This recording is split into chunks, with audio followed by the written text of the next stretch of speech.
SIR এর নামে হয়রানির অভিযোগ তুলে বিক্ষোভ রেল লাইনে শুয়ে পড়ে রেল অবরোধ। মোদির কুশপুতুল পোড়ানো সাধারণ মানুষের হাতে জাতীয় পতাকা ধরে বর্ধমান স্টেশনে রেল অবরোধ। রেল অবরোধের সামিল জাতীয় পতাকা হাতে সাধারণ মানুষ। এসআইআর এর নামে হয়রানির অভিযোগ তুলে অবরোধ।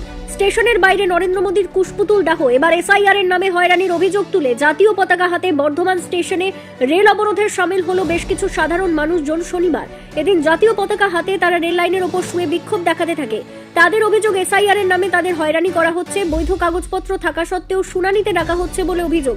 বিজেপি সরকারের দিকে অভিযোগের আঙুল তুলে তারা এই দিন আন্দোলন করে। তারা দাবি জানিয়েছেন সুপ্রিম কোর্টের নির্দেশ মেনে এসআইআর হোক এবং যেভাবে হয়রানির শিকার হতে হচ্ছে তা বন্ধ করা হোক। অবিলম্বে তাদের দাবি না মানা হলে আরো বৃহত্তর আন্দোলনের ডাক করবেন বলে জানিয়েছেন তারা। এদিন ওই এলাকারই বেশ কিছু বাসিন্দারা বর্ধমান স্টেশনে এসে জাতীয় পতাকা নিয়ে আন্দোলন শুরু করে দেয়। এরপরই তারা রেল লাইনের ওপর শুয়ে পড়ে। বেশ কিছুক্ষণ আন্দোলন চলার পর তারা সেখান থেকে সরে যায়। ঘটনাস্থলে আসে রেল পুলিশ। এরপর স্টেশনের বাইরে নরেন্দ্র মোদির কুশপুতুল দাহ করে তারা।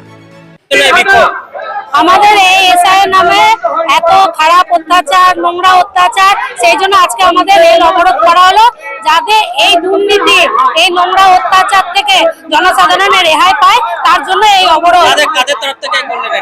এটা আমরা জনসাধারণ নিজেদের সাথে, নো পার্টি পলিটিক্স, এটা আমরা প্রত্যেকে নিজের জীবন ধারণের নিজেদের স্বার্থে, এমনি আমাদের কোনো লড়াই না।